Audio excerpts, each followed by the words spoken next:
हमेशा जो है वो ऑर्डर देने का आदी है आपका लीडर, तो अब फौज तो ऑर्डर नहीं मानती सर, थोड़ा 2026 भी ਮੈਨੂੰ लगता है इस तरह निकल जाना। मेहरबानी जवाब साहब, सबसे पहली बात यह है कि पाकिस्तान के अंदर सियासी पार्टियों के ऊपर जब भी बुरा वक्त आया है तो वो एक जद्दोजहद में रहे हैं।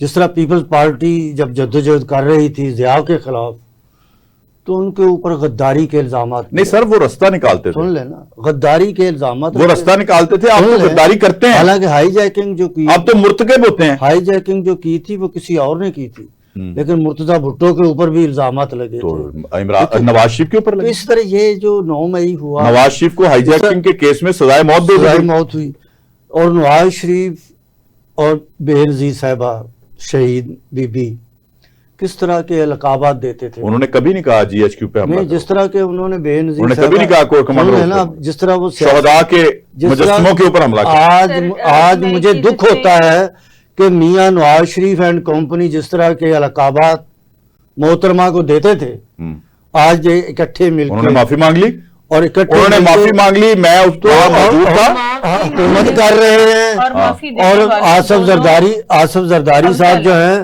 वो प्रेसिडेंट बन के मांग लो, सारा कुछ भूल गए हैं कि क्या होता रहा माजी में। अच्छा, मैं यहाँ पे, और बिलावल भुट्टो पे भी मुझे यहाँ पे आता है कि वो बेटा है, वो भी मतलब इनके साथ। अच्छा, बिलावल ने वैसे आप लोगों के साथ क्या किया? और अब आप ये आगे देखिए, वैसे एक बता देना जरा, बिलावल ने आपको क्या किया? बिलावल भी कहते हैं कि ठीक है हमारी अलाई गवर्नमेंट है और हम चल रहे हैं, तो अब आपके साथ क्या? अब मैंने ये कहता हूँ, वो तो कहता है आए पीटीआई वाले बात करें, मेरी बात, वो तो कहता है आए, देखिए मैंने का सिलसिला आगे बढ़ाएं। एक प्रोग्राम में मैंने ये कहा, वो बार बार जब जरदारी साहब की बात हो रही थी कि मुफाहमत के बादशाह हैं, तो आज मुझे खुशी हुई है कि जरदारी साहब की तरफ से एक मैसेज चल रहा था टीवी पे कि मुफाहमत कराने के लिए मैं तैयार हूँ। देखिए, जो हुकूमत होती है ना, हमने गलतियां की ना तहरीक इंसाफ ने कि अपोजिशन के साथ हम डायलॉग नहीं करते थे, इमरान खान नहीं करता था, जिससे ये प्रॉब्लम आया, फिर वोट ऑफ नो कॉन्फिडेंस हुआ, फिर मतलब बहुत आपके सामने सारे मसाइल। अब जिस तरह नून लीग और पीपल्स पार्टी इस वक्त गवर्नमेंट में है, उन्हें चाहिए एक स्टेप आगे लें। इस मुल्क की अगर मैशत बेहतर करनी है तो हमें अफाम तफहीम करनी पड़ेगी। बिल्कुल ठीक, इस मुल्क, ये मुल्क में ना मैं गद्दार हूँ ना आप गद्दार, तो फिर 2025 वाले वाकयात तो 24 वाले तो निकलना पड़ेगा। और यही मैं कह रहा हूँ, यही मैं कह रहा हूँ। सर, आपकी बात में मैं एक चीज ऐड करना चाह रही हूँ, जैसे आप ये कह रहे हैं कि मेरी बात मुकम्मल कर ले आप जी, आपका एक वो पॉइंट था, मैं उसको थोड़ा सा अपनी क्लेरिफिकेशन या सुनने वालों के लिए करें जरूर, कि जैसे इन्होंने कहा कि जी पीपल्स पार्टी और मुस्लिम लीग नून ने एक दूसरे के बारे में बहुत कुछ कहा, नून लीग ने खासकर मोहतरमा के बारे में बहुत कुछ कहा, ये बात में सब कुछ भूल गए और या एक पेज पे या इकट्ठे एक गवर्नमेंट में। तो सर, इसका क्या मतलब है कि दिल में बुग़्ज़ रखना चाहिए? यही तो मैं कह रहा हूँ, यही मैं कह रहा हूँ।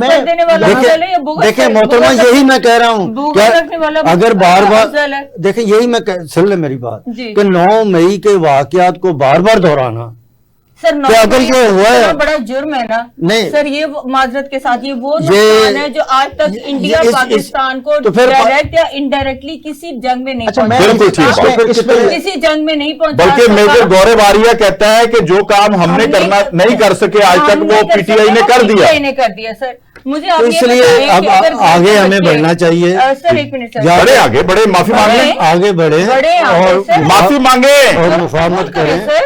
पहले तो जुर्म कबूल करें। रियासत जो होती है ना, वो माँ जैसी होती है, माँ भी तब माफ करती है, माफी मांगे। नहीं, माँ बगैर माफी के माफ करती है।